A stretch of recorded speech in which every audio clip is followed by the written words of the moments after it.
ഇനി തൊട്ട് നമുക്ക് ജനുവരി മാസം മുതൽ, അതായത് 2026 ജനുവരി മാസം മുതൽ നമുക്ക് പെൻഷൻ കിട്ടണമെന്നുണ്ടെങ്കിൽ നമ്മൾ ചെയ്യേണ്ട കുറച്ച് കാര്യങ്ങളുണ്ട്. പ്രത്യേകിച്ച് നമ്മൾ ഇപ്പോൾ വിധവ പെൻഷൻ, അതുപോലെ തന്നെ ഇപ്പോൾ അവിവാഹിത പെൻഷനൊക്കെ വാങ്ങുന്നവരാണെങ്കിൽ അതിന് വേണ്ടിയിട്ടുള്ള സാക്ഷ്യപത്രം കാര്യങ്ങളൊക്കെ അവർ കൊടുക്കേണ്ടതാണ്. എങ്കിൽ മാത്രമായിരിക്കും അവർക്ക് കണ്ടിന്യൂസ് ആയിട്ട് പെൻഷൻ എമൗണ്ട് കിട്ടുന്നത്. അതായത് എല്ലാവർക്കും അറിയാം, നമ്മുടെ പെൻഷൻ എമൗണ്ട് ഇപ്പോൾ കൂട്ടിയിട്ടുണ്ട്. അതായത് 1600 രൂപയായിരുന്നു നമ്മുടെ പെൻഷൻ എമൗണ്ട്, 400 രൂപയോളം കൂട്ടി ഇപ്പോൾ 2000 രൂപയാക്കി മാറ്റിയിട്ടുണ്ട്. അതുപോലെ തന്നെ പെൻഷന് വേണ്ടിയിട്ട് അപേക്ഷിക്കുന്ന ആൾക്കാരുടെ എണ്ണം കൂടിക്കൂടി വരികയാണ്. അതുമാത്രമല്ല, 2000 രൂപ എന്ന് പറയുന്ന ഈ ഒരു പെൻഷൻ എമൗണ്ട് വീണ്ടും 2500 മാറ്റുമെന്നൊരു രീതിയിലുള്ള റിപ്പോർട്ടും ഇപ്പോൾ വരുന്നുണ്ട്.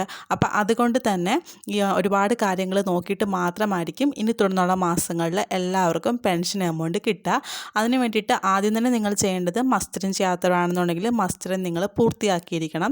കാരണം മസ്റ്ററിങ് ചെയ്താൽ മാത്രമായിരിക്കും നിങ്ങൾക്ക് ഇനി തൊട്ടുള്ള എല്ലാ മാസങ്ങളിലും കണ്ടിന്യൂസ് ആയിട്ട് പെൻഷൻ എമൗണ്ട് കിട്ടുള്ളൂ. അതുമാത്രമല്ല, നിങ്ങളിപ്പോൾ മസ്റ്ററിങ് മുടങ്ങിയിട്ടുള്ള മാസങ്ങളിലെ പെൻഷൻ നിങ്ങൾക്ക് പിന്നീട് കിട്ടത്തില്ല. ആ ഒരു കാര്യം നിങ്ങൾ ശ്രദ്ധിക്കുക. അതുകൊണ്ട് തന്നെ മസ്റ്ററിങ് ചെയ്യാത്തൊരു മസ്റ്ററിങ് ചെയ്യുക. അതുപോലെ തന്നെ വരുമാന സർട്ടിഫിക്കറ്റ് കുറച്ച് പേരോട്, എല്ലാവരോടും അല്ല, കുറച്ച് പേരോട് മാത്രം വരുമാന സർട്ടിഫിക്കറ്റ് കാണിക്കണമെന്ന് പറഞ്ഞിട്ടുണ്ട്. നിങ്ങൾക്ക് എന്തെങ്കിലും മെസ്സേജ് ആയിട്ടോ അല്ലെങ്കിൽ നിങ്ങളുടെ പഞ്ചായത്തിൽ നിന്നൊക്കെ നിങ്ങൾക്ക് അതിൻ്റെ അറിയിപ്പ് കിട്ടുന്നതാണ്. നിങ്ങൾക്കിപ്പോൾ വരുമാന സർട്ടിഫിക്കറ്റ് കാണിക്കണമെന്നുണ്ടെങ്കിൽ ചിലരൊക്കെ ആദ്യമേ തന്നെ ഈ ഒരു അപേക്ഷയും കാര്യങ്ങളും കൊടുക്കുന്ന ടൈമിൽ വരുമാന സർട്ടിഫിക്കറ്റ് കൊടുത്തിട്ടുണ്ട്. അങ്ങനെ കൊടുക്കാത്തവർക്ക് വേണ്ടിയിട്ടും അവരിപ്പോൾ വീണ്ടും വരുമാന സർട്ടിഫിക്കറ്റ് ചോദിക്കുന്നുണ്ട്. അല്ലെങ്കിൽ അവർ പുനർപരിശോധനയുടെ ഫലമായിട്ടും അവരിപ്പോൾ വരുമാന സർട്ടിഫിക്കറ്റ് ചോദിക്കുന്നുണ്ട്.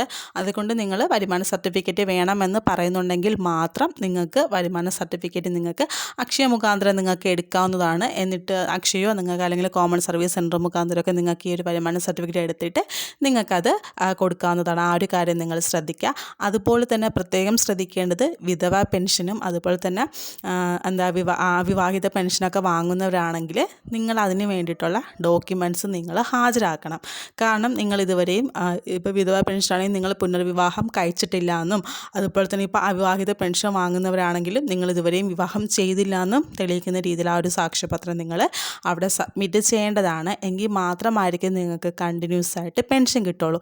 ഇപ്പോൾ കഴിഞ്ഞ വർഷത്തിൽ തന്നെ ഇപ്പോൾ ആ ഒരു സെപ്റ്റംബർ മാസം മുതൽ പെൻഷൻ കിട്ടാത്ത ഒരുപാട് ആൾക്കാരുണ്ട്. പ്രത്യേകിച്ച് വിധവാ പെൻഷനും ഇതുപോലത്തെ അവിവാഹിത പെൻഷനൊക്കെ വാങ്ങുന്ന ഒത്തിരി ആൾക്കാർക്ക് ഒരു 2-3 മാസം കൊണ്ട് പെൻഷൻ കിട്ടുന്നില്ല.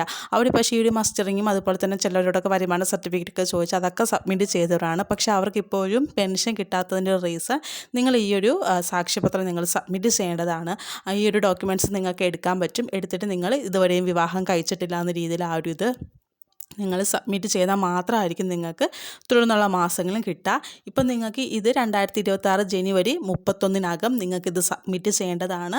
ഇല്ലാത്ത പക്ഷം നിങ്ങൾക്ക് 2026 ജനുവരി മാസം നിങ്ങൾക്ക് പെൻഷൻ കിട്ടുമായിരിക്കും. പക്ഷേ ഫെബ്രുവരി തൊട്ട് നിങ്ങൾക്ക് ഈ ഒരു പെൻഷൻ്റെ എമൗണ്ട് മുടങ്ങുവാനുള്ള ചാൻസ് വളരെയധികം കൂടുതലാണ്. അതുകൊണ്ട് ഇപ്പോൾ വിധവാ പെൻഷനും അതുപോലെ തന്നെ 50 വയസ്സിന് ശേഷം ഇപ്പോഴും അവിവാഹിതരായിട്ട് തുടരുന്ന ആൾക്കാരുടെ ആ ഒരു പെൻഷനൊക്കെ വാങ്ങുന്നവരാണ് നിങ്ങളെങ്കിൽ നിങ്ങൾ ഈ ഒരു 2026 ജനുവരി 31 തന്നെ നിങ്ങൾ ഇതിന് വേണ്ടിയിട്ടുള്ള ഡോക്യുമെൻറ്റ്സും കാര്യങ്ങളൊക്കെ നിങ്ങൾ സബ്മിറ്റ് ചെയ്താൽ മാത്രമേ നിങ്ങൾക്ക് 2026 ഫെബ്രുവരി തൊട്ട് പെൻഷൻ മുടങ്ങാണ്ട് കിട്ടുള്ളൂ. ഇല്ലാത്ത പക്ഷം നിങ്ങൾക്ക് ഫെബ്രുവരി തൊട്ട്, ജനുവരി ചിലപ്പോൾ പെൻഷൻ കിട്ടുമായിരിക്കും, പക്ഷേ ഫെബ്രുവരി തൊട്ട് നിങ്ങളുടെ ആ ഒരു പെൻഷൻ എമൗണ്ട് മുടങ്ങുന്നതായിരിക്കും. ഈ ഒരു കാര്യം അറിയാത്ത ഒത്തിരി ആൾക്കാരുണ്ട്. അപ്പോൾ നിങ്ങളെല്ലാവരും ജസ്റ്റ് ഈ ഒരു വീഡിയോ അവർക്കൊന്ന് ഷെയർ ചെയ്ത് കൊടുക്കുക, അല്ലെങ്കിൽ നിങ്ങൾ ലൈക്ക് ചെയ്ത് കൂട്ടിയിട്ട് ഒന്ന് സപ്പോർട്ട് ചെയ്യുക. എങ്കിൽ മാത്രമായിരിക്കും ഈ ഒരു വീഡിയോ മറ്റുള്ളവരോട്ട് എത്തുള്ളൂ. അതുപോലെ തന്നെ ഇതുപോലത്തെ അപ്ഡേറ്റ്സും കാര്യങ്ങൾക്കൊക്കെ വേണ്ടിയിട്ട് ജസ്റ്റ് എൻ്റെ ചാനൽ കൂടിയിട്ടൊന്ന് സബ്സ്ക്രൈബ് ചെയ്തേക്കാം. Thank you.